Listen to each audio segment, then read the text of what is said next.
Good morning, all.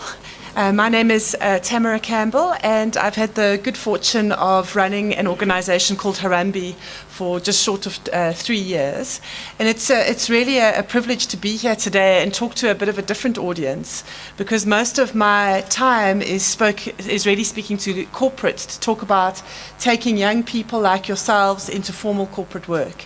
And it's really quite exciting to be here today with the audience who can create that pool of talent for us to take into formal corporate work in a couple of years' time. So I hope to share with you over the next 15 minutes the Harambee story, and really certainly for the educators as well as for the learners to really start to think about how you can make sure that your journey into the world of work, whether it's formal work or entrepreneurship, is as smooth and painless as possible. So the Harambee story started about 3.5 years ago. We were started by an investment company called Yellowwoods, and really under the guidance of Lindsay Falcoff, who is here today, really designed a youth employment incubator. And the idea of a youth employment incubator really arose out of the fact that the Yellowwoods investments, which are 4 large insurance houses and a range of hospitality businesses, which you may know, organizations like Nando's, Spear Wine Estate, and Beyond Lodges, really were grappling to find entry-level talent. So young people who came out of school, who didn't necessarily have a matric and definitely didn't have any work experience, those businesses were finding that they had large vacancy rates at an entry level. And so it seemed puzzling. It seemed, why did that happen? And the research that was done by the design team at that stage, 2 main things came up. Number one, that you couldn't predict the consistency of the matric certificate. So when an employer looks at a matric certificate, it doesn't really signal to them how a young person will actually do in the workplace. And the second thing is that the managers said in businesses, it's just so much hard work to get a young person who hasn't had work experience socialized for the world of work. What are the things that make a young person on a behavioral basis ready for work? And in that challenge, Harambee was born. And we were set up formally 2.5 years ago as a not-for-profit company, and our objective is to take, as Clifford has said, 10,000 young people into the world of work by the end of next year. We're just about to hit our 3,000 mark, which we're fairly proud of, and our objective is not just to run volume. Our objective is to make sure that we keep young people in sustained formal work with the objective of being able to propel them into long-term economic stability. And it's not just a lofty goal. It was a piece of research that Harvard did for National Treasury about 5 years ago that showed that where a young person keeps their first job for a year, they have an 85% chance of being permanently employed for the rest of their life. Now remember that permanent employment, and I'm sure you'll hear from the other guest speakers, is also about being able to make regular income over the long term. And that's really what we're hoping to do, either through the formal world of work, which Harambee looks at, or other programs are looking at entrepreneurship to propel young people into a situation where you feel like you have financial stability in your life through your own earnings.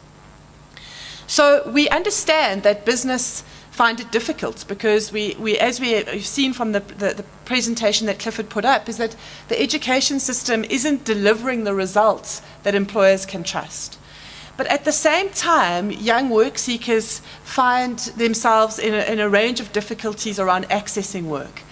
And so what Harambee aims to do is bridge the challenges between what we call the demand side, which is the employers, and the supply side, which are young people who wouldn't traditionally have access to work. So we've really built the foundation for scale. As I've said, we now operate across 5 sectors. So we operate in retail, hospitality, the business process outsourcing sector, which is call centers. We operate in the financial services sector, which is insurance and banking. And we're about to, in the next 2 months, begin to move into the infrastructure, logistics, and transport sectors. And really our objective is to number one, get employers to start thinking about hiring young people like yourselves in the room who would have no experience but have a matric certificate. But second of all, to build confidence on scale with employers that in fact there are things that the private sector can do to make sure that that journey for a young person is as smooth as possible and their chances of success in that world of work are really optimized. So just as a very short few words around how Harambee does this, is that our target market are young people who wouldn't have ordinarily been able to access work through their own social networks. Right. So what we know is that young people find work through 5 key networks. The first one is the friends that you went to school with and where your friends at school are working. So if your friends are not working, all right, it's unlikely that you will find work that way. The second one is your university friends and where they're working. And similarly, if you haven't been to university, it would pose a problem. The third one is where your parents are working. The fourth one is where your community works. And the fifth one is where you've been employed in the past and your network that you've accumulated through your past working experience. So if you are a young person who doesn't have those networks, the likelihood is that you won't find work. Right. So what Harambee is aiming to do is start to create an artificial social network for young people who don't traditionally have those ways to actually get into the formal world of work. So what we do is that we've realized that in our conversations with the large corporates is that in fact they can't find those young people. And many of you would probably fall into that grouping of young people. So Harambee is saying to large businesses, let us help you tap into a large untapped labor pool that exists out there. And so we work first and foremost with employers to say, give us the jobs. Help us to tell us what entry-level roles you have, and we will then help you figure out what success means in those entry-level roles. And then only do we go out into communities to find young people like yourselves. And we do that through a range of mechanisms. Those of us who are a bit older have had to get used to the technology that young people like yourselves use. Mixit, Facebook, a whole range of different mechanisms, community-based radio.